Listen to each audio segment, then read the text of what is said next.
Still Crazy After All These Beers is brought to you by our friends at Michelob, crafting a better beer. And Porta Pong, the world's #1 best-selling inflatable beer pong table at portapong.com. And here we are in Mount Holly, another episode of Still Crazy After All These Beers within the prison walls, which I don't know if this is prophetic or not, Gary Gagliardi. What do you think? You ever been inside a prison before? No, sir, not that I'm going to admit to. Not that you're going to admit to, that's the key. Gary Gagliardi, you're one of the brewers at Stoudt's Brewing in the heart of Lancaster County, amongst all the Amish in Adamstown, Pennsylvania, right, Gary? Yes, sir. And you are a brewer? Yes, sir. Well, did you used to be one of my students, by the way? As you can tell, it's late in the day, and I'm enjoying a beer that I've always known to be under the name of Weissen, but I wasn't aware of the fact that there's a name change. Yeah, starting last summer, we changed the name to Heifer and Wheat.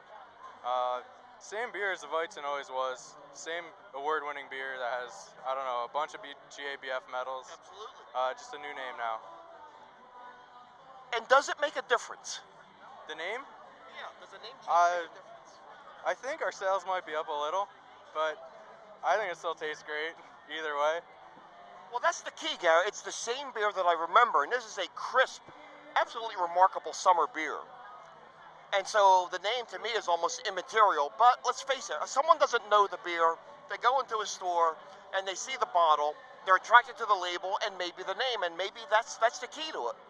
I think that's very true. I think branding and packaging, it plays a big part in which breweries are more successful than others. You can throw off a bunch of examples. I'm not going to start naming names, but there are breweries that have great branding and have huge sales. And that's, yeah, it should. I think it should be about what's in the bottle, but the consumer doesn't always agree with that. I can remember, and I'm a lot older than you are, Gary. I remember when albums existed as opposed to CDs. A lot of times, albums were those things that you put on a turntable and then you'd put a needle on it. I don't know if you ever heard of them or not. I think I might have seen a few. Oh, okay. But a lot of times I would buy albums based on the art cover. And I guess, a lot of people will go into the store, look at the label, look at the name of the beer, and decide, hey, this is the one I want to try this week. Yeah, I've been guilty myself, I'm sure. Absolutely. At times. Well, I got to tell you, when I first started getting into craft beers, which was probably longer than I'd care to admit, Stoudt's in Adamstown was, I guess, the first place that I went to because of the beer festivals that they had, the Oktoberfest and so on. And if you've never been there, ladies and gentlemen, I got to tell you, it's a beautiful little area. Of course, it's in Lancaster County amongst the Amish, and behind it is an antique village. And so they attract a lot of people just from that alone. But what's going on within the restaurant and under that big tent and in the pavilion in Adamstown is absolutely remarkable, right, Gary? I definitely agree with that. Now, you guys hold several events during the course of the year. I know during the summer months, the months actually of June, August, and then in the fall and October, you host events where you bring in a couple dozen brewers from the area, but you also do an Oktoberfest, as I mentioned. Yes, we do Oktoberfest. Our Oktoberfests it's just our brewery. It's not, we don't bring in other breweries for that. Right.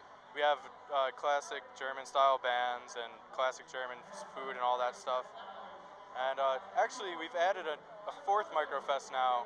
We're doing one. It's just it's a smaller night-only session in March. It's a winter beer fest. It's all winter-themed beers.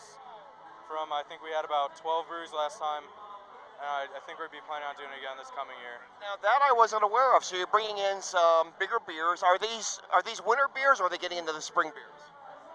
A little bit of both. The March Festival, we ask just for winter beers.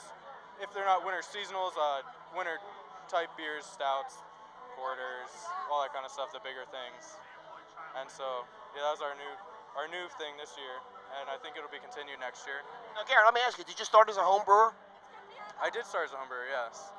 And I started as a home brewer in college. I was very interested in it, so I decided to get a formal education. I went to Oregon State University, did a fermentation science degree, and came to Stouts after that.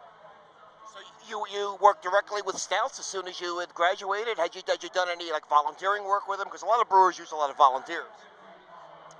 No, well, I didn't start as a brewer. I started kegging, filtering, that kind of stuff, and then moved my way up It was less than a year before they got me on the brewing though. You know, people who are not professional brewers, and let's face it, most of us aren't, they surmise that there's a lot of glamour, and there is to an extent, but it's hard work being a brewer. And it's hot in there as well, isn't it? Yes. Yeah. I love my job, but it's not easy. It's not a walk in the park. It's long hours, and there's a lot of work. And how about the development of new recipes? Do you guys ever get involved with playing around with, you know, new ideas, new concepts?